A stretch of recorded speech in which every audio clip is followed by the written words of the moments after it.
ان کانفرنسوں نے ہمارا وقار بلند کیا ہے، ان کانفرنسوں نے ہم کو منوایا ہے، ان کانفرنسوں نے ہمارے وجود کو تسلیم کرایا ہے، اس لیے کبھی غیر مفید نہیں ہو سکتا میرے بھائیوں۔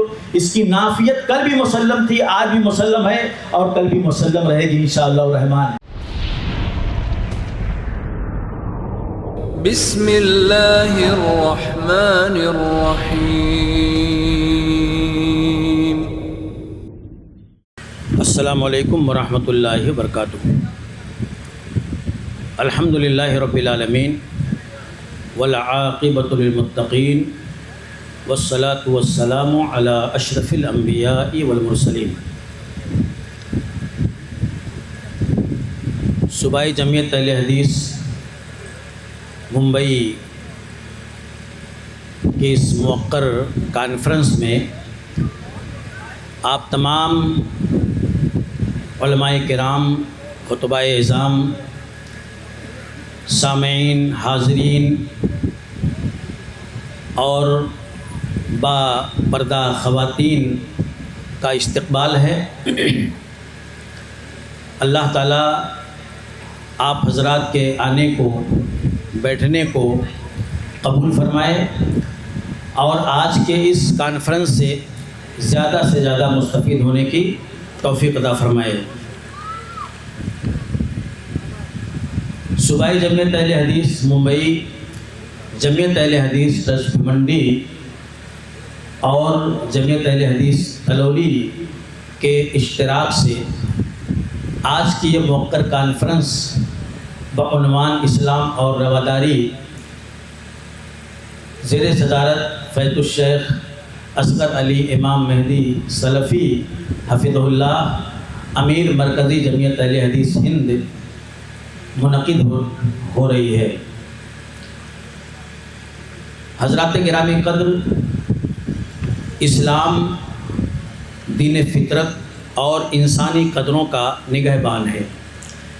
یہ ہر زمانے اور ہر دور کے موافق اور دوسری قوموں کے ساتھ چلنے کی بھرپور صلاحیت رکھتا ہے۔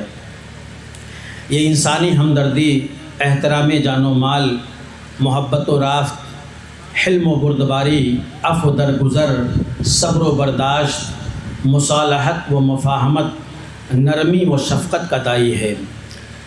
اس کی تعلیمات عدل و وسط پر مبنی ہیں۔ قتل و غارت، نفرت و شقاوت، تعصب و تنگ نظری، ناانصافی و نابرابری، تفریق و بھید بھاؤ اور جارحیت کا سخت مخالف ہے۔ انسانی حقوق کی ادائیگی اور حرمتوں کی پاسداری اس کی ترجیح ہے۔ ان اعلیٰ خصوصیات کے باوجود عقیدہ و عبادت میں مداہنت اور مرجوحیت کبھی قابل قبول نہیں ہے۔ قرآن کے حوالے اور سیرت پاک کے سچے اوراق اس پر شاہد ہیں۔ ہمسایہ قوموں کے ساتھ انسانی رواداری کے خوبصورت حوالے اسلامی تاریخ کے صفحات پر چمک رہے ہیں۔ اسلامی تعلیمات کا یہ رخ تعمیر انسانیت میں اس کے مؤثر کردار کو درشاتا ہے، لیکن طاغوتی میڈیا کے تخریبی کھیل نے اس کے آئین صداقت و عظمت کو غبار آلود کرنے میں کوئی کسر اٹھا نہیں رکھی ہے۔ اس لیے اسلام کی بابت نظریات بدلے اور اذہان مسموم ہوتے گئے، لہذا حقائق کی تصویر کو صاف کرنے کے لیے اہل حق کی کاوشیں وقت کا تقاضا اور شہادت حق کا حصہ ہیں۔ کانفرنس کو اس تناظر میں آپ دیکھیں اور سماعت کرنے کی کوشش کریں۔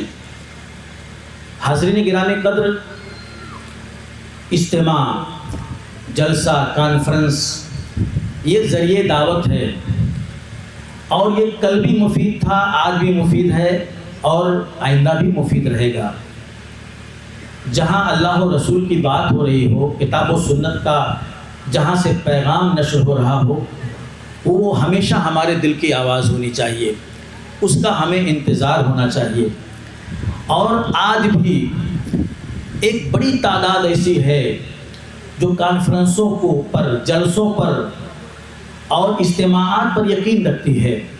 ایجادات و اختراعات کے آنے کے بعد بھی ان کا دامن مراد یہاں بھرتا ہے، ان کی تلاش یہاں مکمل ہوتی ہے، ان کو اپنی منزل یہاں نظر آتی ہے۔ یہاں انہیں جو ملتا ہے اس کا بدل انہیں کہیں نظر نہیں آتا. یہاں ان کے زمین کو جو چیز ملتی ہے وہ اور کہیں نہیں پاتے. اسی لیے جہاں بھی اعلان ہو، جہاں بھی اشتہار ہو، کشاں لوگ چلے آتے ہیں راہ کی صحبتیں اٹھاتے ہوئے. میں آپ کو بتاتا ہوں کہ کئی ہمارے بھائیوں نے فون کر کے یہ پوچھا کہ یہ راستہ کیسے ہے، لوکیشن کیا ہے، ہم سنیچر کی شام کو ہی پہنچنا چاہتے ہیں. یہ وہ لوگ ہیں جو برسوں سے جلسوں کو سنتے آئے ہیں، جلسوں میں اپنے علماء کو سنتے آئے ہیں، اپنے خطبہ کو سنتے آئے ہیں، اور انہیں جو ملتا ہے یہاں ایمان کی دولت، توحید کی دولت، کتاب و سنت کی دولت، اس کا بدل انہیں کہیں نہیں ملتا. اس لیے انہیں اس کا انتظار رہتا ہے، اس لیے انہیں اس کی تلاش ہوتی ہے.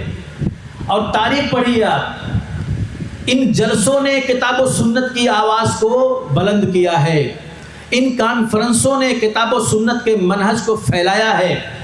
آپ تاریخ اٹھا کر کے دیکھیے، ایسا دور گزرا ہے اس ملک میں کہ اہل حدیث بڑے خوف و ہراس کی زندگی گزار رہے تھے. آمین کوئی کہہ دیتا تھا، رفع الیدین کوئی کہہ دیتا تھا تو اسے زد و کوب کا نشانہ بنایا جاتا تھا. علامہ فاخر ظاہر الہ آبادی نے آمین کہہ دیا، دلی کے اندر ان کو مارا گیا، ان کو زد و کوب کیا گیا. شاہ ولی اللہ محدث دہلوی ان کو بچاتے آ کر کے. یہ دور ہم نے دیکھا ہے، ہمارے اسلاف نے دیکھا ہے، ہمارے بزرگوں نے دیکھا ہے. 1906 میں آل انڈیا اہل حدیث کانفرنس قائم ہوئی، اور پھر ہم نے کانفرنس کرنا شروع کیا، جلسے کرنا شروع کیا، ہم نے اجتماعات کرنا شروع کیا. تب ان اجتماعات، ان کانفرنسوں کا نام سن کر کے کتاب و سنت کے متوالے دور دور سے جم غفیر کی شکل میں، لہروں کی شکل میں بڑھتے رہے، اور آ کر کے ان کانفرنسوں میں آ کر کے بیٹھتے رہے، استفادہ کرتے رہے. تب دنیا نے دیکھا کہ کتاب و سنت کے یہ ماننے والے، جنہیں ہم کم سمجھتے تھے، جنہیں ہم معمولی سمجھتے تھے، جنہیں ہم یہ کہتے تھے کہ یہ انگلیوں پر گنے جا رہے ہیں، ان کی کوئی تعداد نہیں ہے. اتنی بڑی تعداد میں لوگ بستے ہیں، لاکھوں کی تعداد میں. ان کانفرنسوں نے ہمارا وقار بلند کیا ہے، ان کانفرنسوں نے ہم کو منوایا ہے، ان کانفرنسوں نے ہمارے وجود کو تسلیم کرایا ہے. اس لیے کبھی غیر مفید نہیں ہو سکتا میرے بھائیوں. اس کی نافیت کل بھی مسلم تھی، آج بھی مسلم ہے، اور کل بھی مسلم رہے گی انشاءاللہ الرحمن. آپ دیکھ رہے ہیں یہ کیمرے، یہ ریکارڈ ہوتے ہیں، تقریریں ریکارڈ ہوتی ہیں، بیانات ریکارڈ ہوتے ہیں، اور یہ پھر چینل پر نشر ہوتے ہیں، اور برسہ برس تک لوگ اس سے استفادہ کرتے رہیں گے. کسی کو کوئی بھی سرچ کرے گا، عنوان ڈالے گا، تو صوبائی جمعیت اہل حدیث ممبئی کی ایک کانفرنس اسلام اور رواداری کے موضوع پر اپنے تمام موضوعات مقررین کے سامنے، اس کے سامنے آ جائے گی. سنیے آپ کس موضوع کو سننا چاہتے ہیں، سنیے. اتنا بڑا فائدہ، اتنی قیمتی چیزیں ریکارڈ ہو جاتی ہیں. ان جلسوں نے، ان کانفرنسوں نے باطل افکار و نظریات کا رد کیا ہے. یہ باطل افکار و نظریات جو ہمارے اپنے لوگوں کا شکار کر رہے تھے، ہمارے ذہنوں کو مسموم کر رہے تھے، اور سوشل میڈیا کے دور میں ان کی زہرناکی، ان کی تاثیر اور زیادہ بڑھ گئی ہے. تو یہاں سے باطل افکار و نظریات کا رد ہوا ہے. یہاں سے اخوانیت کے اصلی چہرے کو آپ نے دیکھا ہے. یہاں سے آپ نے تقلید کے خرابیوں کو آپ نے پہچانا ہے. یہاں آپ نے تصوف کے مکروہ چہرے کو دیکھا ہے. یہاں آپ کو تشکیک کیا ہے وہ بتایا گیا ہے، الہاد کیا ہے وہ بتایا گیا ہے، ایتھیزم کیا ہے وہ بتایا گیا ہے. یہاں جو باطل، جو بدعت و خرافات ہیں ان کو ایکسپوز کیا گیا ہے. یہ کانفرنس میرے بھائیوں، میرے دوستوں، میرے عزیزوں، یہ آپ کو صحیح دین، صحیح عقیدہ، صحیح منہج، بلا کسی لاگ لپیٹ کے، بلا کسی رنگ آمیزی کے، منو ان آپ کے سامنے یہ کانفرنس ہمیشہ پیش کرتی آئی ہے.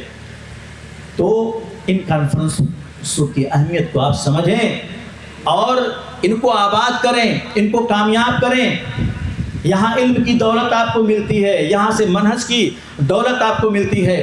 صوبائی جمعیت اہل حدیث ممبئی اپنے دیگر جمعیات کے ساتھ مل کر جمعیت اہل حدیث ٹرسٹ بھیونڈی اور جمعیت اہل حدیث تلولی کے ساتھ ان کے اشتراک سے یہ کانفرنس یہاں پر لے کر کے آئی اس گاؤں کے اندر۔ میرے بھائیو، جتنی بھی اہل حدیث بستیاں ہیں، جتنے بھی سلفی علاقے ہیں، ہمارے لوگ ہیں، وہ ہمارے اپنے ہیں۔ ہمارے درمیان اگرچہ مسافتیں ہیں، فاصلے ہیں، لیکن ہم ایک ہی سلک عقیدہ میں منسلک ہیں، ہم ایک ہی لڑی میں پورے ہوئے ہیں۔ ہماری دعوت ایک، ہمارا منہج ایک، ہماری ترجیحات ایک۔ آج صوبائی جمعیت کا یہاں اس دور دراز علاقے میں آنا اس بات کی دلیل ہے کہ ہم ایک ہیں، اگرچہ ہمارے درمیان فاصلے حائل ہیں، اگرچہ ہم ممبئی میں ہیں، آپ تلولی گاؤں میں ہیں، لیکن آپ ہمارے ہیں، کیونکہ آپ یہاں کتاب و سنت کے چراغ کو جلائے ہوئے ہیں۔ چند نوجوان ہیں یہاں پر جو الحمدللہ کتاب و سنت کے اس دعوت کو اپنے بساط کے مطابق، اپنی استطاعت کے مطابق اپنے گاؤں کے سطح پر کرتے رہتے ہیں، خطبہ کو بلاتے ہیں، مدرسین کو بلاتے ہیں۔ ان کی ایک خواہش ہوتی ہے جو یہاں کی جمعیت ہے کہ ہم کوئی پروگرام بڑا بھی کریں، ہم تو اپنے گاؤں میں اپنی دعوتی اور اپنی دینی سرگرمیاں جاری رکھے ہوئے ہیں، ایسا کچھ کریں کہ ہماری دعوتی سرگرمیوں سے باہر کے لوگ بھی مستفید ہوں۔ اللہ تعالیٰ نے ان کے اس طلب صادق کو، ان کے اس جذبہ خلوص کو اللہ نے قبول کیا، اور اتنا بڑا پروگرام، اتنی عظیم الشان کانفرنس اسلام اور رواداری کے موضوع پر آج یہاں پر آ گئی۔ یہ ان کا طلب صادق ہے، ان کا جذبہ خلوص ہے، اور صوبائی جمعیت کی وسعت قلبی ہے۔ الحمدللہ ہمارے ان جمعیات کو اللہ تعالیٰ مزید حوصلہ دے، اور ان کے جذبوں کو اللہ تعالیٰ توانا رکھے، اور دین اور دعوت کا جو کام یہ موجودہ دور میں کر رہے ہیں، اللہ تعالیٰ ان کو اسی طرح سے کرنے کا اللہ تعالیٰ جذبہ اور طاقت اور قوت عطا فرمائے۔ صوبائی جمعیت اہل حدیث ممبئی یہ پروگرام، یہ کانفرنس اپنی دیگر جمعیات کے ساتھ لے کر کے یہاں پر آج آپ کے سامنے ہے۔ میرے بھائیوں، صوبائی جمعیت محتاج تعارف نہیں ہے، اپنی سرگرمیوں، اپنی دینی دعوتی جہود کے ذریعے سے وہ آپ کے درمیان متعارف ہے۔ آپ نے تربیتی اجتماع دیکھا، جمعیت کا تربیتی اجتماع دیکھا۔ یہ تربیتی اجتماع کئی سالوں سے صوبائی جمعیت منعقد کر رہی ہے۔ کس لیے؟ تاکہ دعوتی کارکردگی علماء کی، دعات کی، مدرسین کی مؤثر ہو، بہتر سے بہتر، خوب سے خوب تر ہو۔ دعوت کا کام مزید تیز رفتاری کے ساتھ چلے۔ جب دعات کی تربیت ہوگی، جب علماء اور مدرسین کی تربیت ہوگی، تو آپ تصور کیجئے کہ اس کے تاثیر کے ابعاد کہاں کہاں تک جائیں گے۔ وہی سال بھر وہی لوگ مسجد کے اندر، مدرسے کے اندر اور اپنے دعوت سینٹروں میں دعوت کا کام کرتے ہیں، ان کی تربیت ہوگی تو ان کی کارکردگی کتنا بہتر ہوگی، اور کس طرح سے دعوت کے کام میں مزید نکھار آئے گا۔ اس لیے تربیتی اجتماع منعقد کیا جاتا ہے، اور منہج اور عقیدے اور انتہائی وقی موضوعات پر کتابیں صوبائی جمعیت ان کو جو ہے صوبائی جمعیت ان کو رضاکارانہ دیتی ہے، مفت میں دیتی ہے، تاکہ ان کتابوں کو پڑھیں اور دعوت کا یہ جو مشن ہے یہ بہتر سے بہتر، خوب سے خوب تر ہو۔ صوبائی جمعیت کانفرنس جلسے اجتماعات تسلسل کے ساتھ منعقد کر رہی ہے۔ کتابوں کی طباعت اس سال صوبائی جمعیت نے 7 یا 8 کتابوں کی طباعت کی ہے، اور وہ کتابیں الحمدللہ علماء کرام تک پہنچائی جا رہی ہیں، مدارس تک پہنچائی جا رہی ہیں۔ ابھی بھی آفس میں لوگوں کو کتابیں دی جا رہی ہیں، اور کچھ کتابیں یہاں اس کانفرنس گاہ میں بھی لایا گیا ہے تاکہ زیادہ سے زیادہ لوگ ان کتابوں سے مستفید ہوں۔ اور اسی طرح سے پرنٹ میڈیا، سوشل میڈیا اور الیکٹرانک میڈیا کے ذریعے سے دعوت کے کام کو صوبائی جمعیت بڑے منظم انداز میں انجام دے رہی ہے۔ الجماع 2 ماہ پر تسلسل کے ساتھ شائع ہو رہا ہے۔ الجماع مجلہ یہ پرنٹ ہو رہا ہے اور الحمدللہ لوگوں تک پہنچ رہا ہے۔ اسی طرح سے میڈیا، صوبائی جمعیت کا جو میڈیا ہے وہ دعوتی کام انجام دے رہا ہے۔ دروس، پروگرام اس کے چینل پر نشر ہو رہے ہیں، صبح و شام نشر ہو رہے ہیں، ان سے آپ استفادہ کر رہے ہیں۔ صوبائی جمعیت کے اس کے علاوہ بھی اور دیگر جہود ہیں، اس کی مساعی ہیں، خدمات ہیں۔ اللہ تعالیٰ صوبائی جمعیت کے اس کام کو، اس کارکردگی کو اسی طرح سے باقی رکھنے اور اس میں اندر مزید بہتری لانے کی توفیق عطا فرمائے۔ جمعیت اہل حدیث ٹرسٹ بھیمنڈی میرے بھائیو آپ کے قریب میں ہے، آپ جمعیت اہل حدیث بھیمنڈی سے آپ متعارف ہیں۔ جمعیت کے جتنے شعبہ جات ہیں، چاہے وہ تعلیم کا ہو، چاہے وہ دعوت کا ہو، چاہے وہ رفاہی کام ہو، تقریباً 11 مساجد کی کفالت جمعیت اہل حدیث ٹرسٹ بھیمنڈی کرتی ہے۔ ایک جامعہ جامعۃ التوحید کے نام سے جمعیت اہل حدیث ٹرسٹ بھیمنڈی نے قائم کیا ہے، جہاں 300 بچے داخلہ لے کر کے وہاں پڑھتے ہیں، ان کے کھانے پینے کا انتظام سب کچھ جمعیت کرتی ہے۔ اسی طرح سے ماہانہ راشن کی تقسیم۔ تو یہ جو ہماری جمعیات ہیں الحمدللہ یہ اپنے کام کو اپنی ترجیحات کے مطابق انجام دے رہی ہیں، اور ان کے کام بہت کچھ ہمیں نظر آ رہے ہیں اور بہت کچھ چیزیں دکھانے کی بتانے کی نہیں ہوتی ہے۔ ایسی بہت ساری چیزیں اگر کسی انفرادی طور پر کسی کی مدد کر دی تو کیا اس کو کیمرے میں دکھایا جائے، کسی کا ہاسٹل بل بھر دیا تو کیا اس کو کیمرے میں دکھایا جائے۔ تو ایسی بہت ساری چیزیں ہیں جو دکھانے کی نہیں ہوتی ہیں، لیکن خاموشی کے ساتھ صوبائی جمعیت اور منڈی جمعیت اور تلوڑی جمعیت الحمدللہ یہ جمعیتیں اپنی ترجیحات کے مطابق کر رہی ہیں۔ میرے بھائیو یہ آج کی جو کانفرنس ہے یہ بہت ہی اہم عنوان پر منعقد کی گئی ہے۔ اس کے تمام عناوین کو اپنے علماء، اپنے دعات سے، اپنے مہمان خطبہ سے آپ فرداً سنیں، از اول تا آخر سنیں، زیادہ سے زیادہ اس سے استفادے کی آپ کوشش کریں۔ انہی چند کلمات پر میں اپنی افتتاحی گفتگو کا سلسلہ موقوف کرتا ہوں۔ اللہ سے دعا گو ہوں کہ اللہ تعالی ہمیں اور آپ کو زیادہ سے زیادہ اس کانفرنس سے استفادے کی توفیق عطا فرمائے۔ جمعیت اور جماعت کو اللہ تعالیٰ زیادہ سے زیادہ توانا اور وسائل سے اللہ تعالیٰ مالا مال کرے، تاکہ جماعتیں مزید بہتری اپنے کارکردگی میں لا سکیں اور اپنے کام کو پھیلا سکیں۔ آمین۔ وآخر دعوانا الحمدللہ رب العالمین۔